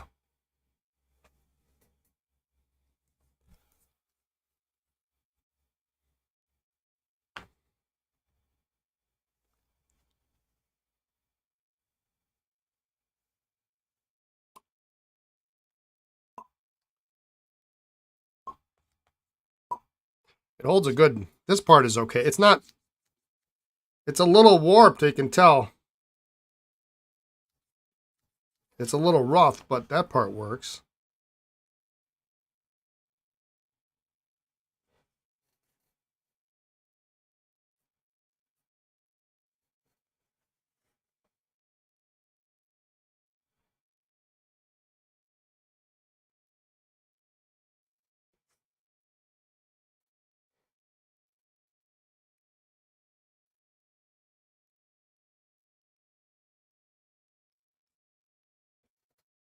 That's a new one, Ship of Theseus.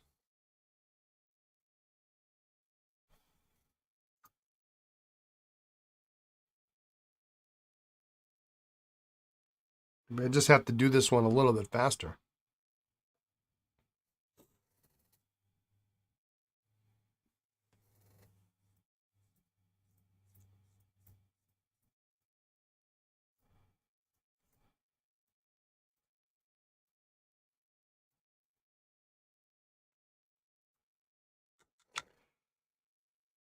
Yeah, it's not working.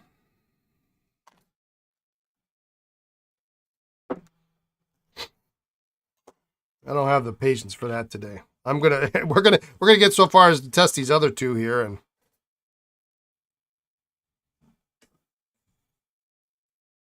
other three, I guess.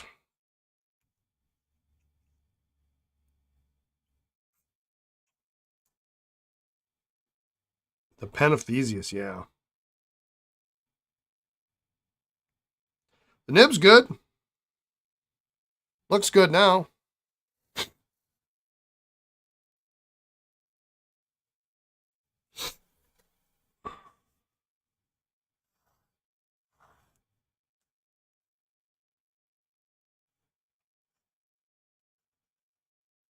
Ooh. I don't like this.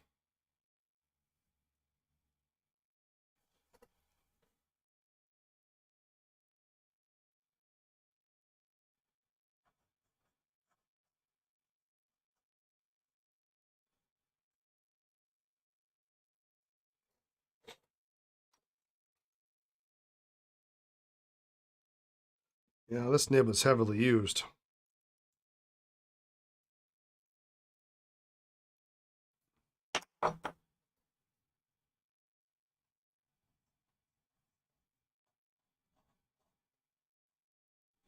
Actually got a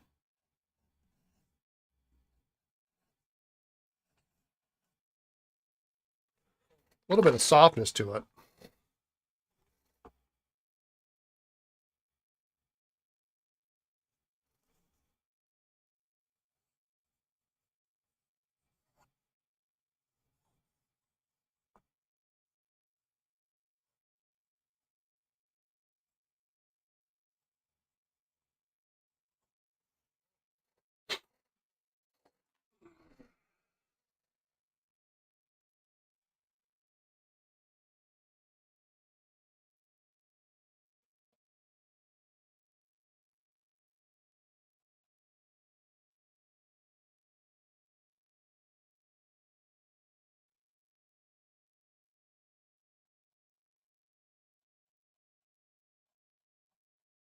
Not great going up, though.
A little minor softness in the nib, but it's yeah,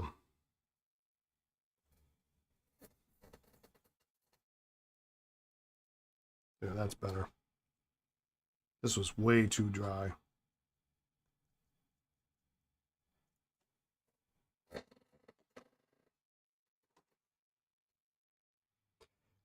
Gotta run. Have a good evening. Okay, Stretch. Take care. Thanks for popping in.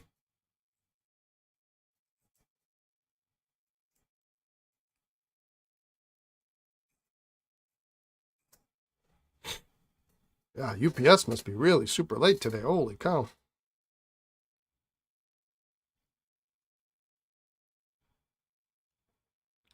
So I'll give you all the heads up. We're getting Natasha wraps and single kimonos today. I really like them. I'm a big fan. I'm a big fan of them. I think they're really fantastic. Especially the 8-pen wraps. Very well made. If you haven't seen them, if you know which ones I'm talking about, you know what I'm talking about. They're nice. They're not silk. They made some silk ones. They were prohibitively expensive, though. But the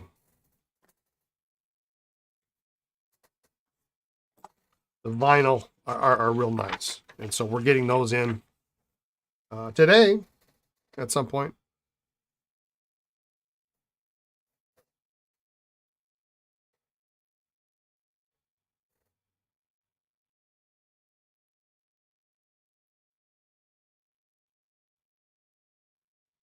I'll put a converter in here. I was looking for my Parker converter in my little converter dash here, and it wasn't there.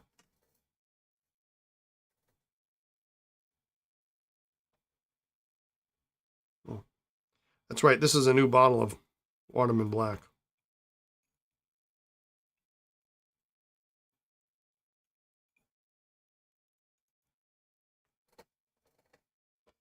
Well, Gabriel, if you see any of those deluxe desk sets that you don't need, shoot me an email.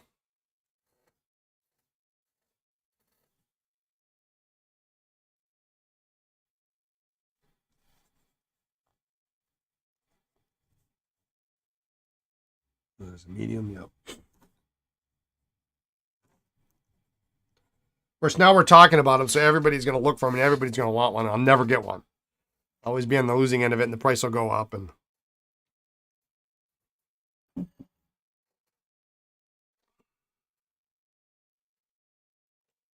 although that's a double-edged sword sometimes when you tell people about things that you don't know that exist and you have trouble finding, then sometimes they come out of the woodwork. You sent me pics of another bandless desk pen? Uh-oh.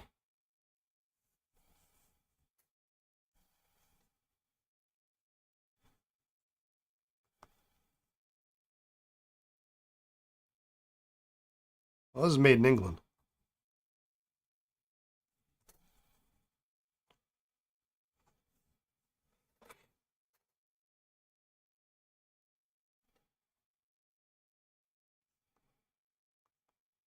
They're a nice user.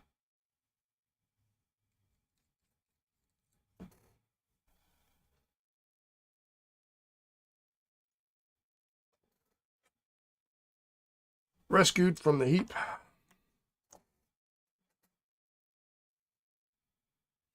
Right. Yeah.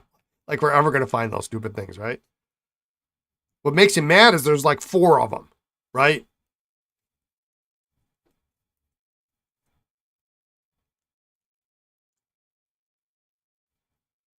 Like there's 4 different models. How come we haven't seen at least one of them? And it was the fanciest desk set that they had at the time, too. I can't believe nobody bought one.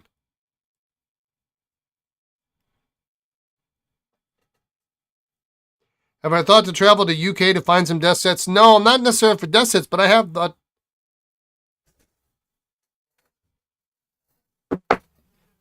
Hello. Thank you. You too.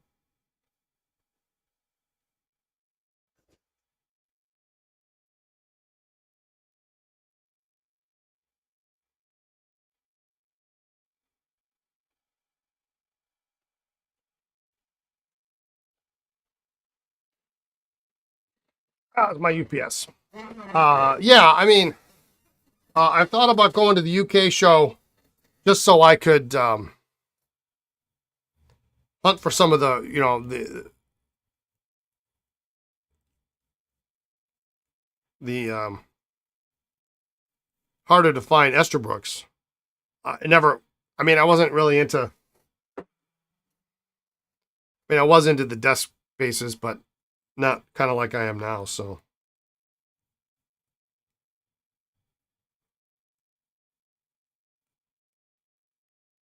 there's just some very unique UK versions out there, and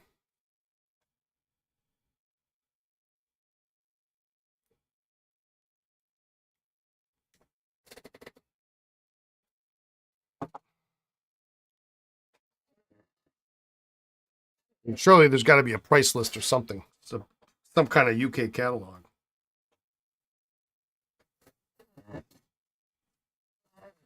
All right. One more. We'll spin them out. And then we're going to kind of clean up this mess that we got going on here. This one we'll need to seal.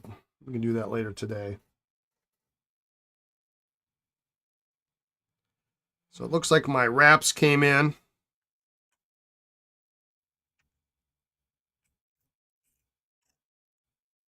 And my petite journals, which are sadly being discontinued. I can't imagine why. So I bought a ridiculous number of them. And they were like, "Are you sure you want that?" Yeah, I'm sure I want that many.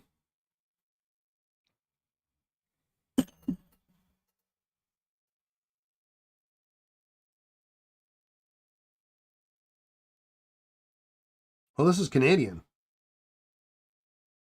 This is Taperite.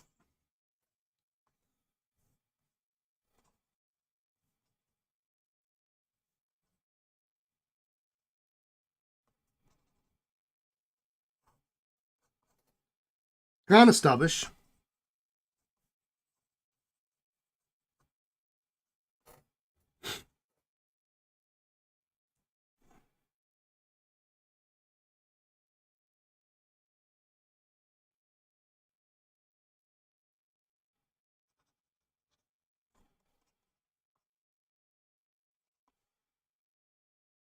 And most importantly, a clean cap. These caps are often very destroyed. The plating on these is often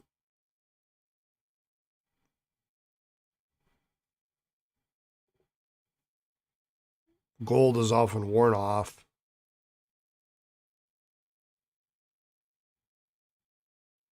This is nice and even and clean. It's like you can't sell the pen unless it's got a decent looking cap.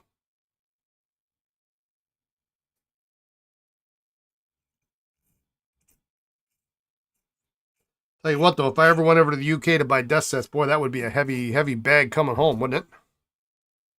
I am already planning on bringing bubble wrap with me to Baltimore, just in case. I know I've got backup because Hans says he'll take them to Chicago, but, you know, they got to come back here with the rest of their brethren.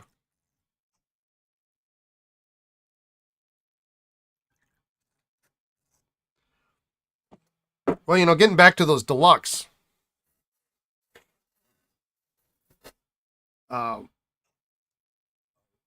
Another really hard to find pen that I had been looking for quite some time, quite a number of years ago, was the Aiken-Lambert, an Aiken-Lambert safety. If you don't know what that is, I'm not surprised. If you didn't know it existed, I'm not surprised. You're happy to bring anything back with me for Chicago, but you have to protect me from Lisa when I do the handoff.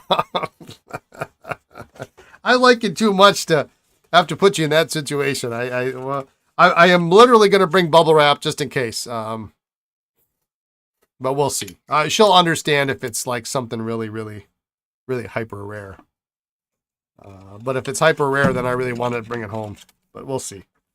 But yeah, so I was once on the lookout for Aiken-Lambert safeties, and they look exactly, you know, they look exactly like a Waterman safety because, you know, they were the same company at that point. But they're pretty hard to come by. They're very hard to come by, and I looked for like, I don't know, a year and a half, and I couldn't find them, and I couldn't find them, and I couldn't find them, and then all of a sudden I got like 4 in the course of like 3 months, and then never saw another one again. It was something else.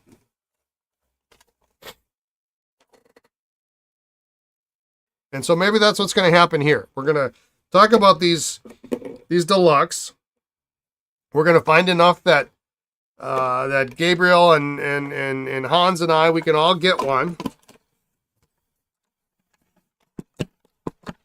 And then we'll never find another one for the next 20 or 30 years.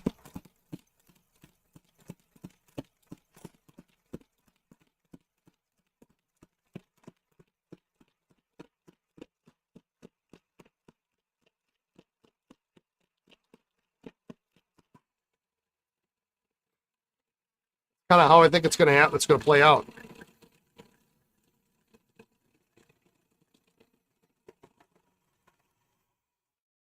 I am certain, though, Hans, if we do a handoff, it sounds like a plan. Yeah, I know. I am certain if there is a handoff, as long as the trade takes place in the parking lot and it includes this big hunk of metal lathe that I got sitting over here, there can't be much that's going to upset her, as long as that lathe goes away. So we'll work on that deal in a couple of weeks, I suspect.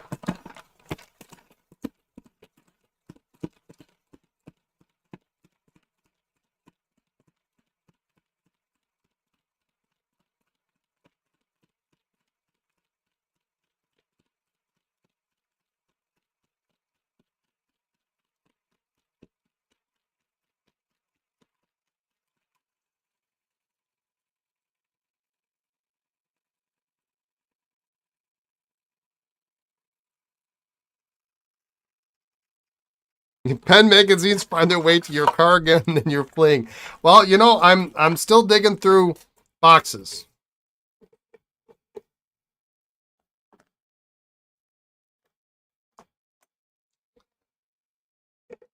Something tells me I haven't found all of the.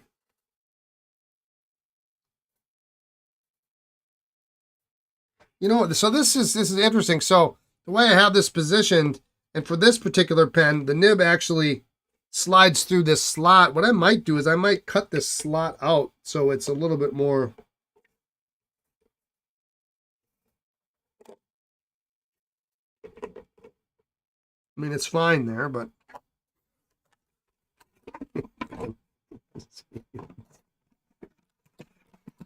I don't think you really believed me. How many boxes was it? It was a lot of boxes. Was it 17 boxes of magazines?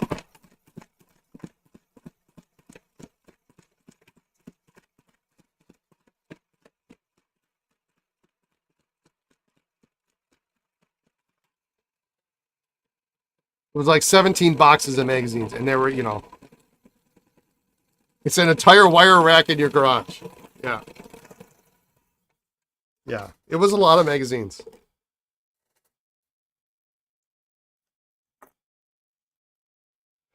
And the funny thing is I got rid of some before that. And most of those showed up at my house one day. It was just the most hilarious. It's funny now. It was not funny that day, but they just showed up.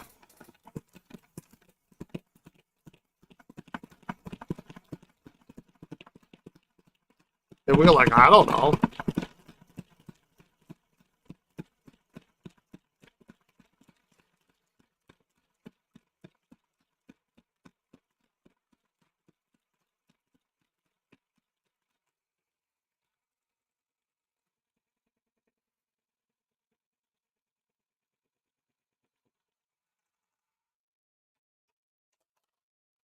All right.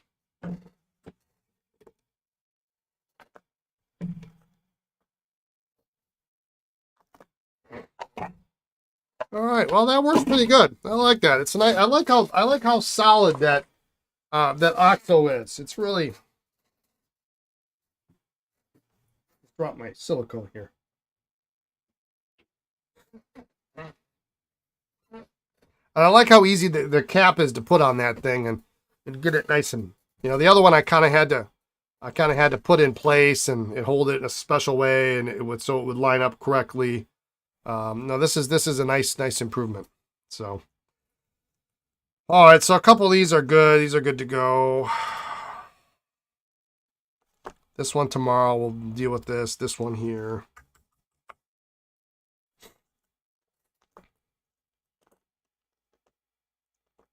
And then we've got this 51 special and this guy here. Hopefully this one can go together. I'm going to sneeze.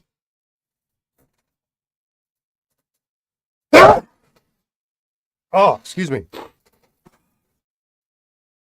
Goodness. All right. So tomorrow, for sure, we've got these two pens and this one. We'll take a look at Theseus's pen here. What do we got in here? I've got this guy. We can try him out tomorrow. I was going to get to these pens today, but I think I'm going to, I just want to test these nibs, these two 9788 nibs on these two desk pens that came with my new desk set.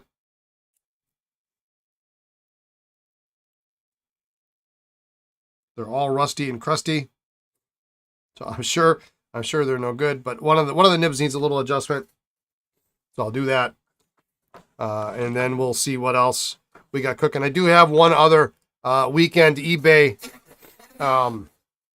find that I just got shipping notification on today, so I don't know if that's going to get here this week or not. But we'll show that off when it gets here. It's going to be interesting. It's a very rare piece of ephemera. It is very likely not many of these survived.